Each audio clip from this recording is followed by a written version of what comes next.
Jorge Sampaoli no Flamengo. A contratação do argentino pela diretoria rubro-negra, ela mostra de fato, ela escancara algumas decisões consideradas desesperadas, né, de Marcos Braz e Landim.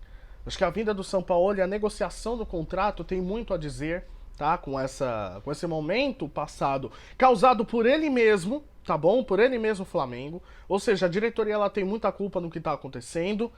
E a vinda do argentino, ela deixa às claras exatamente isso. Vamos falar no vídeo de hoje, vamos falar o que esperar do Sampaoli no Flamengo, seus últimos trabalhos, qual a sua filosofia, quais os seus conceitos, o que pode alavancar aí no Flamengo ou não.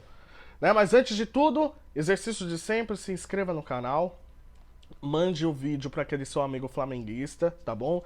Principalmente aquele seu amigo flamenguista que fala que deveria esperar o Jorge Jesus, né? Ou que gosta do São Paulo, porque a torcida do Flamengo tá meio dividida. E isso é interessante de se mostrar. Mas deixa o seu like e manda o vídeo para aquele seu amigo flamenguista para ele poder olhar isso, porque vamos conversar, né?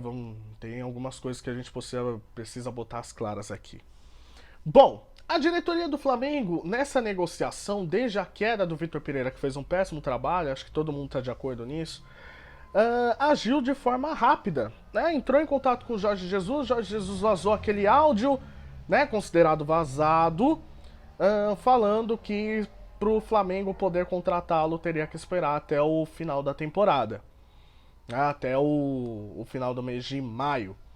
Ou seja, seriam 13 jogos para o Flamengo conseguir esperar o Jorge Jesus. Só que tem jogo de volta da Copa do Brasil, que acabou se enrolando, tem jogo da Libertadores, tem jogos do Campeonato Brasileiro, ou seja, se o Flamengo ele perde pontos esperando o Jorge Jesus, poderia se complicar ainda mais, principalmente numa classificação, poderia ser eliminado da Copa do Brasil, como ainda pode ser eliminado da Copa do Brasil, mas as chances de ser eliminado sem um treinador é maior do que com um treinador. Vamos entrar em consenso em relação a isso. Agora, na minha opinião, o Flamengo esperar 13 jogos para a vinda do Jorge Jesus é de fechar o clube, tá? Para mim, um clube como esse depender completamente de um treinador, para mim não tem cabimento. Aí o Flamengo vai atrás do Sampaoli e fecha muito rapidamente. Ou seja, o que mostra que, aparentemente, a tratativa com o Jorge Jesus era só, digamos, para inglês ver. Porque, na verdade, para mim, o plano A era o Sampaoli. E aí o Flamengo ele traz o Jorge Sampaoli, negocia uma multa rescisória alta e com tempo de contrato até o final do ano que vem. Ou seja, 1 ano e meio de contrato. Ou seja, aparentemente o Sampaoli ele notou o desespero do Flamengo e começou a negociar nos seus termos. É um treinador que não ganha pouco, ganha bastante, tá? Um treinador caro, valorizado no mercado, apesar de não ter feito um bom trabalho no Sevilha. Mas é um treinador valorizado, tá? E que o contrato ele foi muito acima do esperado para a diretoria do Flamengo.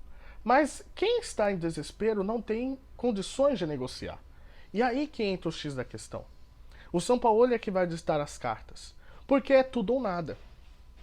Se o Sampaoli não der certo, aí é mais um fracasso, é mais uma multa rescisória altíssima que vai cair na conta da diretoria do Flamengo. Agora, se o Sampaoli der certo, colher os frutos, digamos assim. Então a diretoria do Flamengo vai dar o seu all-in. É tudo ou nada. Dito isso, o que a gente pode esperar do Sampaoli? Qual foram as últimas passagens dele aqui no Brasil? O Sampaoli ele tem como característica o efeito imediato nas suas equipes.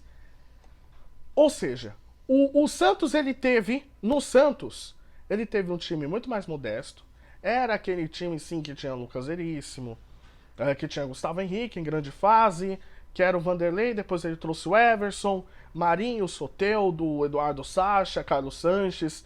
É um time que foi muito bem, tá? Se a gente for considerar um time modesto, comparado ao Flamengo, comparado ao Palmeiras ou ao próprio Atlético Mineiro, é um time que deu muito resultado dentro de campo. Repito, nas Copas ele não foi bem, né? Foi eliminado pro River Plate do Uruguai, da Sul-Americana. Mas ele terminou como vice-campeão brasileiro. Com o time do Santos, com 74 pontos, foi vice-campeão do Brasil. É que o time do Jorge Jesus, do Flamengo, foi tão bom que terminou com 90 pontos. Mas o time do São Paulo, ele fez pontuação suficiente para ser campeão em outros anos. Então ele teve um trabalho muito excelente. Tanto que nos primeiros 10 jogos no Santos, ele ganha 7, perde uma, empata 2. 7 jogos, 2 empates e uma derrota. Significa que o seu efeito imediato é gigantesco. A média de posse de bola do Santos era superior a 60%. Ou seja, ele tem dominância, e é uma das coisas que a gente pode esperar. Dominância, muita intensidade, tá bom? E isso não só no Santos, como no Atlético Mineiro também.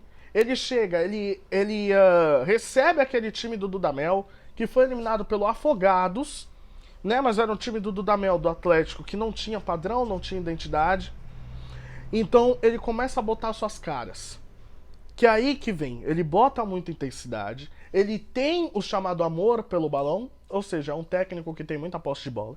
E ele tem como característica botar 3 atacantes.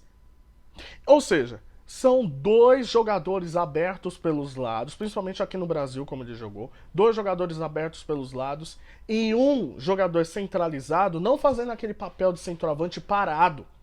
Ou seja, é um cara que flutua, tá bom? É um centroavante que participa muito das jogadas, indo de trás, pisando também na área para poder finalizar, mas é um cara que participa muito ativamente do jogo, ele flutua muito pela intermediária, para poder ajudar na construção e o acabamento das jogadas.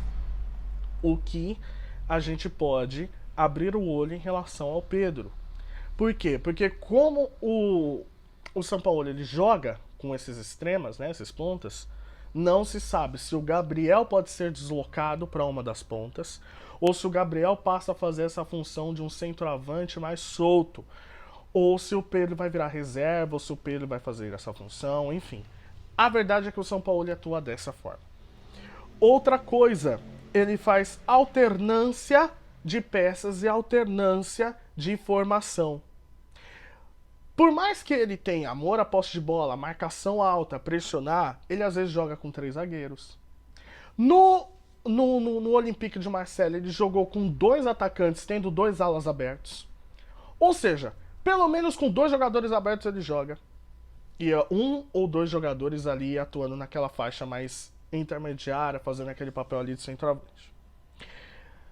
Aí que tá. O Flamengo ele já jogou com 3 zagueiros com o Vitor Pereira, não deu certo.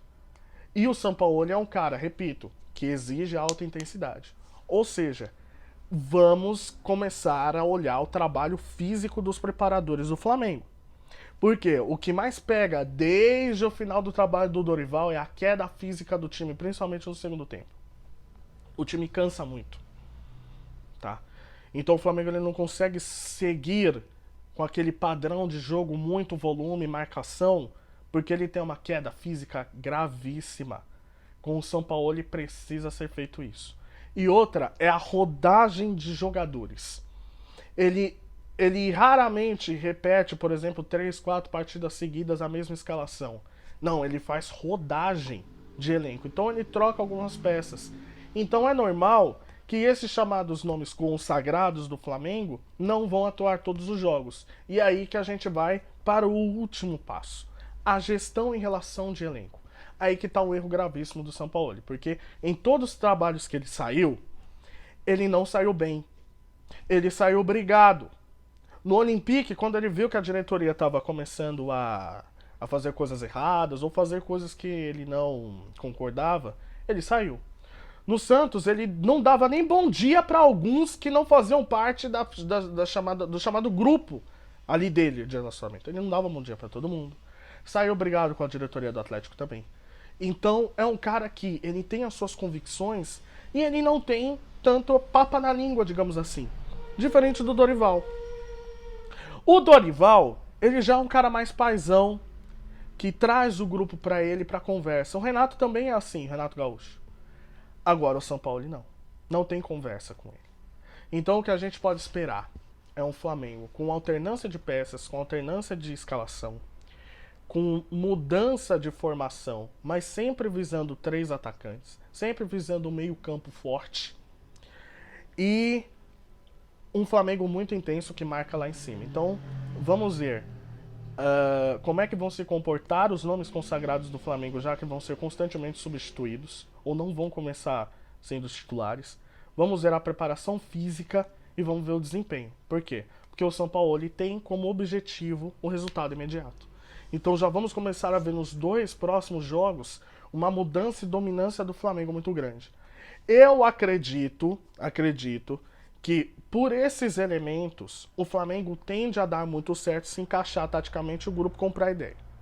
Agora, se for com essa ideia de contratação, preciso de mais 10 reforços, 15 reforços, aí tem muitos elementos para dar errado. Porque ao mesmo tempo que o Sampaoli é muito bom técnico, ele é uma bomba relógio. E ele provou isso na seleção argentina. Então, que Sampaoli que tá vindo pro Flamengo?